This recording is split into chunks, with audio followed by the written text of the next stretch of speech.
पूरा देश की गाड़ी को खत्म कर दिया नितिन गडकरी ने। 40 लाख रुपया में गाड़ी मैं खरीदा हूँ। 40 देखो पानी और इसने सैंपल भी तैयार करा। चलो कुआ थे अभी देखो ये अभी चल रहा है अपन ले जाएगा। बताओ किराया कहाँ से दूंगा? पूरे दिन के पैसे गए। अब पूरे दिन का किराया लेगा वो। अब 20% इथेनॉल पेट्रोल में डाल रहे हैं। सब झूठा प्रचार करते, कोई इथेनॉल से कोई नुकसान नहीं हुआ है। रुको जरा सबर करो। तो फ्यूल पंप है, हाई प्रेशर पंप होते हैं ये। तो वेलकम बैक टू द फिडाउन। दोस्तों इस वक्त जिस तरह की खबरें हमारे देश भारत के अंदर से आ रही है, इन तमाम बड़ी खबरों पर बात करें, मगर थोड़ी सी हिंट मैं आपको देना चाहता हूँ। सैयद आयतुल्लाह अली खामनी के बाजू में एक छोटा सा मासूम सा छोटा सा क्यूट सा एक ताबूत रखा हुआ आपको दिखेगा। इस ताबूत में आपको क्या नज़र आ रहा है, ज़रा गौर से देखिए। पूरी दुनिया को मैं उसकी औकात और उसके काले चेहरे और उसकी हकीकत को बताना चाहता हूँ। और ऐसे ही नहीं, पूरी तथ्य के साथ जब मैं बात करूँगा तो आपको पता चलेगा कि मैं किन चीज़ों को लेकर बात कर रहा हूँ। याद है आपको 9/11 जब एक तरफ हमला किया गया तो पूरी दुनिया ने उस चीज़ का खंडन किया और कहा कि ये सारी चीज़ें और ये सारी गतिविधियाँ कहीं न कहीं टेररिज्म के अंडर आता है। मगर क्या मुझे कोई बता सकता है कि एक छोटी सी मासूम बच्ची जिसकी ताबूत सैयद आयतुल्लाह अली खामनी के ताबूत के सामने पड़ी हुई है, मगर पूरी दुनिया की ज़ुबान पर उफ तक भी नहीं है और जुम्बिश तक भी उनकी ज़ुबान से नहीं लग रही है। मेरा सवाल ये है कि इस वक्त पूरी दुनिया खामोश क्यों है? सवाल ये नहीं कि इस वक्त सैयद आयतुल्लाह अली खामनी और उनको बेकसूर मारा गया। अब ये बेकसूर का शब्द मैं क्यों इस्तेमाल कर रहा हूँ, ज़रा इसकी क्लियरिफिकेशन मैं आपको दे दूँ। बताइए कि जब अमेरिका के साथ वो तमाम बातें नेविगेशंस जब हो रही थी, तब अमेरिका और इज़राइल के बीच इन दोनों के संगठन और इन दोनों की मिली भगत के साथ ईरान पर हमला और अत्याचार करने की आवश्यकता आखिर क्या पड़ गई थी? मगर ये सारे सवाल ऐसे ही धरे रह गए हैं, मगर कोई इस पर जुम्बिश और इस पर लब हिलाने को तैयार नहीं है। इस वक्त और भी कई सारी बड़ी खबरें हैं जिस पर हम चर्चा करेंगे। भारत के अंदर में भारत के सिस्टम को लेकर एक मजाक सा बन गया है। भारत का सिस्टम जैसे मानो कोई खुली हुई सार्वजनिक प्रॉपर्टी हो, बस जिसे जो मन में आए जो जी में आए वो करता फिरता है। मेरा सवाल ये है कि इस वक्त भारत के वो लोग जो पूरी सिस्टम में बैठ कर के पूरी सिस्टम को संभाल रहे हैं, आखिर वो लोग किधर सोए हैं और वो कौन से नशे में हैं, मुझे नहीं पता। इथनॉल को लेकर के बड़ी अपडेट निकल कर सामने आ रही है। याद है आपको? अगर आप इथनॉल नहीं लेना चाहते हैं कोई बड़ी बात नहीं है, आपको इथनॉल की जगह प्योर नंबर 1 पेट्रोल मिलेगा, मगर उसके लिए आपका जेब खाली भी हो जाएगा। पूरी खबर क्या है मैं आपको दिखाना चाहता हूं इस वक्त। देखिए दोस्तों, इस टाइम में इथनॉल ज़बरदस्ती थोपा जा रहा है भारत की ज़मीन और भारत के लोगों पर। मगर मेरा सवाल ये है कि यहाँ पर जो इस वक्त महाराष्ट्र के हाई कोर्ट के जज जो कि माधव जी ने कहा था कि भारत के लोग कोई सरकार के ग़ुलाम तो नहीं है ज़र ख़रीद, जो भारत के सरकार के ख़िलाफ़ अगर आलोचना करे तो उनको पकड़ कर आप जेल में डाल देंगे। ऐसा तो नहीं है कि भारत के लोग भारत के सरकार के ग़ुलाम और उनके चापलूस है। मगर सवाल मेरा ये है कि इस टाइम में जिस तरह की भी खबरें निकल कर सामने आ रही, मुझे बताइएगा कि इस वक्त नितिन गडकरी इस वक्त इथनॉल को लेकर के इतने ज़्यादा एक्टिव है। आइए खबर आपको दिखाना चाहता हूँ, ट्विस्ट है, आपको मज़ा आएगा। आप खुद भी ये सोचेंगे कि हम भारत जैसे बड़े देशों में रहकर क्या मज़े ले रहे हैं। इस वक्त जो खबर आ रही है दोस्तों निकल करके सामने, वो ये है कि भूटान जैसे छोटे देश ने भी इनकार कर दिया है। ये मेरी तरफ से खबर नहीं, खबर आपके मोबाइल स्क्रीन पर है। News 24 की रिपोर्ट आपके सामने है। कहते हैं कि भूटान ने क्यों ठुकराया भारत का E20 पेट्रोल का ऑफ़र, मतलब पूरी तरह से इथनॉल E20 को बॉयकॉट कर दिया है भूटान ने। भूटान जानते हैं आप कौन है? यह वही भूटान है कि जब आप भारत में महंगे दामों पर तेल पेट्रोल जब खरीद रहे थे, तब यही भूटान अपने यहाँ के नागरिकों को आपके यहाँ के दाम से बहुत सस्ते 2013, 2012, 2014 वाला रेट पर भूटान तेल बेच रहा था अपने नागरिकों को। मगर आपको ये कह दिया गया था कि इस वक्त पूरी दुनिया में फ्यूल क्राइसिस है, फ्यूल क्राइसिस की वजह से हम आपको महंगा पेट्रोल, महंगा गैस, महंगा तेल दे रहे हैं। मगर मुझे बताइएगा क्या ही मज़ा आता है, अजीब बात है। आइए कुछ और भी खबरें हैं जिस पर हम चर्चा करें, मगर बता दें आपको कि भारत के अंदर लोगों का क्या हाल है। नितिन गडकरी एक इस स्पीच में उन्होंने जो कुछ कहा है मैं आपको पहले वो सुनाना चाहूँगा। पहले आप ये एक वीडियो देखिए, फिर इसके बाद हम इस पर चर्चा करेंगे। अब 20% इथेनॉल पेट्रोल में डाल रहे हैं, सब झूठा प्रचार करते हैं, कोई इथेनॉल से कोई नुकसान नहीं हुआ है। हाई प्रेशर पंप होते हैं, ये बैठ जाते हैं ज़्यादातर। टैंक के अंदर ऐसे जैसे परत नहीं जम जाती, हमारी काई जम जाती है। नितिन गडकरी का एक वीडियो जो कि सोशल मीडिया पर अब अच्छी तरह वायरल है, जिसमें उनको ये कहते हुए सुना जा सकता है, जिसमें वो कह रहे हैं इथेनॉल का जो भी अफवाह उड़ाया जा रहा है ये सब कुछ मजाक है, सब कुछ अफवाह है। मगर बताइएगा सर कि इस वक्त हो क्या रहा है भारत के अंदर में।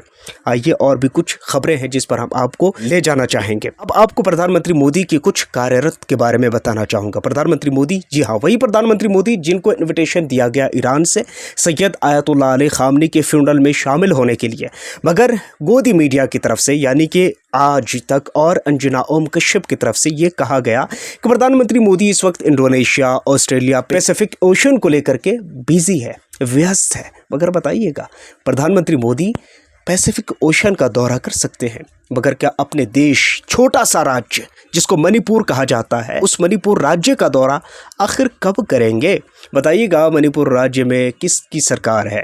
प्रधानमंत्री मोदी की सरकार है, बीजेपी की सरकार है, मगर इस वक्त मणिपुर की हिंसा रुकने का नाम नहीं ले रहा है। सैकड़ों लोग, दर्जनों लोग अपनी जानों से हाथ धो बैठे हैं। हजारों लोग मॉब लिंचिंग के नाम पर मारे जा रहे हैं। भारत के अंदर में मुसलमानों का खून इतना सस्ता हो चुका है जैसे मानो पानी बह रहा हो, जैसे मानो कोई मुंबई के समंदर के किनारे खड़े होकर समंदर की बहते हुए लहरों को देख रहा हो। ऐसे महसूस हो रहा है जैसे मुसलमानों का खून नहीं, समंदर में बहता हुआ लहर और पानी है।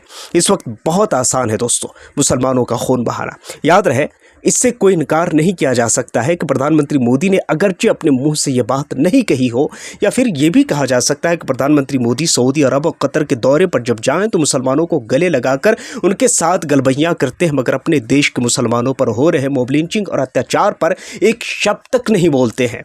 हालांकि मुझे ये कहने में कोई संकोच नहीं है कि आज मुसलमानों का खून जिस तेज़ी के साथ बहाया जा रहा है, इसे रोकने में सिर्फ एक हफ्ता बहुत है। और आपके पास सिस्टम है, आपके पास कानून है, आपके पास व्यवस्था है, मगर पता नहीं इन व्यवस्थाओं को आखिर मुसलमान जब कोई गलती करे तब ही क्यों निकाला जाता है। बहुत सारे सवाल के साथ मैं ये चीज़ और ये खबर आप पर छोड़ रहा हूँ। आइए कुछ और नई खबरों के बारे में बात करते हैं। दोस्तों, इस टाइम में मैंने एक सिस्टम पर सवाल खड़ा किया था, और वो सवाल क्या है? ई रिक्शा को लेकर के एक छोटा सा एप्लीकेशन नहीं। आपने वो जो खबर है, आप सोच रहे हैं कि मैं खबर दे रहा हूँ, नहीं, खबर नहीं। अक्सर दफिट आउट की ये कोशिश होती है कि आपको डीपली उन खबरों की तह तक ले जाएं जिन खबरों के बारे में आपकी मीडिया आप तक वो खबर नहीं पहुंचाती है। मगर मैं चाहता हूं कि उन तमाम खबरों से पर्दा उठाया जाए जिन खबरों पर बात करना बहुत ज़रूरी है। आइए, ई रिक्शा को लेकर के बड़ी अपडेट आ रही है। ई रिक्शा, आपको पता है कि यह हज़ारों लाखों लोगों के रोज़गार का ज़रिया बन चुका है। ई रिक्शा कल तक के, जब तक के चार्जिंग का सिस्टम नहीं था तब तक लोग पेट्रोल से चलाया करते थे, लेकिन जब से ये चार्जिंग का सिस्टम आया है तब से ई रिक्शा आया, और ई रिक्शा की वजह से बहुत सारे लोग कम कॉस्ट में थोड़ी बहुत गुजारा करने लायक पैसे कमा लेते हैं। इस टाइम में एक एप्लीकेशन आया है, इस एप्लीकेशन की वजह से ई रिक्शा की बैटरी को डिसकनेक्ट कर दिया जाता है। कमाल है ना, कितना कमाल है ना दोस्तों कि कितनी आसानी के साथ एक चाइनीज़ एप्लीकेशन हमारे देश के भारत के प्ले स्टोर पर आता है और उसे हम इंस्टॉल करते हैं और किसी गरीब मजदूर की रिक्शा को बंद कर देते हैं और उसे फिर ब्लैकमेल करना शुरू कर देते हैं। सवाल ये नहीं कि एप्लीकेशन से हमारा रिक्शा बंद हो जा रहा है, सवाल हमारे सिस्टम का है कि आखिर ये चीज़ें इतनी आसानी के साथ अगर कोई आम आदमी कर पा रहा है तो बताइएगा कि हमारे देश का वो सिस्टम कितना फेलवर नज़र आता है और कितना चीप नज़र आता है कि कोई भी आए, कैसे भी एप्लीकेशन ओपन करे और बस जो चाहे वो करके निकल ले। इस तरह तो हमारे हज़ारों लाखों लोगों के डेटा के साथ क्या खिलवाड़ होता हुआ नहीं दिख रहा है आपको? कमाल की बात यह है, इन तमाम चीज़ों के बाद सवाल उठाने वाला कोई नहीं है। और याद है आपको, सवाल उठाने पर क्या कुछ होता है? सवाल उठाने पर दंगे होते हैं, सवाल उठाने पर जेल होता है, सवाल उठाने पर लोगों की अरेस्टिंग होती है। कमाल ये नहीं कि हम अपने देश की खूबियों को बताएं। हमारा देश तो कल तक सोने का चिड़िया था, मगर आज क्या है, हम सवाल पूछते हैं। लेकिन दोस्तों, इन तमाम चीज़ों के बीच में और कई सारी खबरें जो सिर्फ खबरें बनकर रह गई हैं, मैंने सैयद आयतुल्लाह अली खामनी के बारे में बात की है। 14 महीने की उनकी पोती जिनका शव उनके बाजू में रखा हुआ है, मगर आज इन तमाम चीज़ों के बाद भी इजराइल कोई कहने को तैयार नहीं है। इजराइल को आज कोई भी आतंकी कहने को तैयार नहीं, अमेरिका को आतंकी कहने को तैयार नहीं। कमाल नहीं है दोस्तों, मुझे कोई शिकवा कोई गिला नहीं है आपसे। अगर बड़े बड़े सत्ता में बैठे लोग अगर चुप होकर इन तमाम चीज़ों को देख सकते हैं तो हम आपसे कैसे शिकवा और गिला कर सकते हैं। ज़रा सवाल पूछिए अपने आप से, और मैं तो खुद अपने आप से भी पूछता हूँ कि जिस वक्त गज़ा की वो तमाम छोटे छोटे मासूम बच्चे और बच्चियां जब भूख से तड़प रहे होते हैं तो अरब के अंदर में पार्टियां चल रही होती है, अरब के अंदर में वो नाइट क्लब भरे पड़े होते हैं। अब मैं किन से सवाल पूछूं? मैं सिर्फ एक बात कहना चाहता हूं कि पूरी दुनिया के अंदर में ये 57 बहनें, जी हाँ 57 बहनें, ये जो 57 देश है मुसलमानों का, मैं इसे देश नहीं बहनें मानता हूँ, बहनें। अगर मेरा बस चले तो मैं शायद इनके लिए चूड़ियाँ गिफ्ट ज़रूर कर दूँगा। मेरा सवाल ये है कि इस वक्त गज़ा एक छोटा सा टेरिटरी, कोई देश नहीं, कोई मुल्क नहीं, कोई कंट्री नहीं, एक छोटा सा टेरिटरी जिसके रहने वाले लोगों का हाल ये है कि भूख से मर रहे हैं, मगर अरब देशों में उनके बाजू में लोग पार्टियां कर रहे हैं। मैं आखिर ऐसे कौम से कैसे उम्मीद लगा सकता हूं कि ये कौम इंसानियत और ह्यूमैनिटी के लिए काम करेंगे? खबर तो बहुत सारी है। बताइएगा कि यूएन की कितनी रिपोर्ट्स आई है छोटी सी 14 महीने की बच्ची के लिए? कोई रिपोर्ट्स नहीं। ह्यूमैनिटी के नाम पर बने वो ग्रुप्स, वो यूनाइटेड और वो यूनाइट लोग कहाँ चले गए? आखिर इन पर सवाल कौन करेगा? इनसे सवाल कौन पूछेगा? बहुत सारी खबरें हैं दोस्तों, लेकिन मेरा सवाल ये है कि इस टाइम में इन तमाम चीज़ों का जवाबदेह कौन होगा? आइए, अमेरिका के सदर डोनाल्ड ट्रंप क्या कुछ कह रहे हैं। बीबीसी न्यूज़ की रिपोर्ट आपके सामने है। कहते हैं क्योंकि हम अच्छे इंसान हैं। जी हाँ, दिख गया, अच्छे इंसान हैं। 14 महीने के बच्ची को करके आप अच्छे इंसान हैं, क्यों नहीं? बिल्कुल अच्छे इंसान हैं। बस आज़ादी का अगर टैग लग सकता है तो सिर्फ उसके लिए दाढ़ी होना चाहिए, कुर्ता होना चाहिए, पैंट होना चाहिए, ऊपर टोपी लगी होनी चाहिए, फिर तो आपके लिए कुछ करें या ना करें। अगर आप सब्ज़ी काटने वाले चाकू भी लेकर ऐसे लहरा देंगे तो आपके लिए आतंकवाद टैग लग जाएगा। मगर हाँ, 14 महीने के बच्ची को मारने के बाद भी हम साहब कह रहे हैं क्योंकि हम अच्छे इंसान हैं। आगे कहते हैं, अमेरिकी राष्ट्रपति डोनाल्ड ट्रंप ने कहा कि अमेरिका के साथ ईरान समझौता करने को बेताब है। क्या मजाक चल रहा है? अपने लोगों के शवों को रख करके वो दिलों में दर्द लिए बैठ करके भी जो झुकने को तैयार ना हो और फिर ये कहे ईरान बेताब है हमसे समझौता करने के लिए। क्या मजाक लगता है? अजीब बात है दोस्तों। कमाल ये है कि हम इन तमाम चीज़ों के बाद इन तमाम लोगों को सुपर पावर कहते हैं। ठीक है, कह लीजिए, क्योंकि इनके पास पैसे हैं, क्योंकि इनके पास दौलत और संपत्ति है। मगर दौलत और संपत्ति इंसानियत के आगे कहीं भी फीकी पड़ जाती है। और भी कई सारी खबरें हैं जिसके बारे में लगातार हम नज़र बनाए बैठे हैं। इस टाइम में पेट्रोल और डीजल को लेकर के भी हमारे देश भारत से बड़ी राहत की खबर आ रही है। नहीं, मेरी तरफ से नहीं बात आ रही है, बल्कि हमारे देश की मीडिया ये कह रहा है। यहाँ हिंदुस्तान की रिपोर्ट आपके सामने में रखना चाहूँगा, जिसमें कहते हैं पेट्रोल डीजल यानी ₹1.79 पैसे सस्ता हुआ है। इस सरकार ने जनता को दी बड़ी राहत। क्या मजाक लगता है दोस्तों। यानी ₹2 भी राहत नहीं मिली, ₹2 की भी कमी नहीं हुई और लोगों को राहत मिल गई। पर लीटर ₹2 की भी कमी और लोगों को राहत। क्या मजाक है। इन तमाम चीज़ों को देखने के बाद मुझे लगता है कि हमारा देश सच में तरक्की कर रहा है। दोस्तों, कई सारे सवाल हैं जिस पर लगातार हम नज़र बनाए बैठे हैं। इस वक्त इन तमाम रिपोर्ट्स के बारे में, इन तमाम तर खबरों के बारे में आप क्या कहते हैं? नीचे कमेंट सेक्शन में ज़रूर बताएं।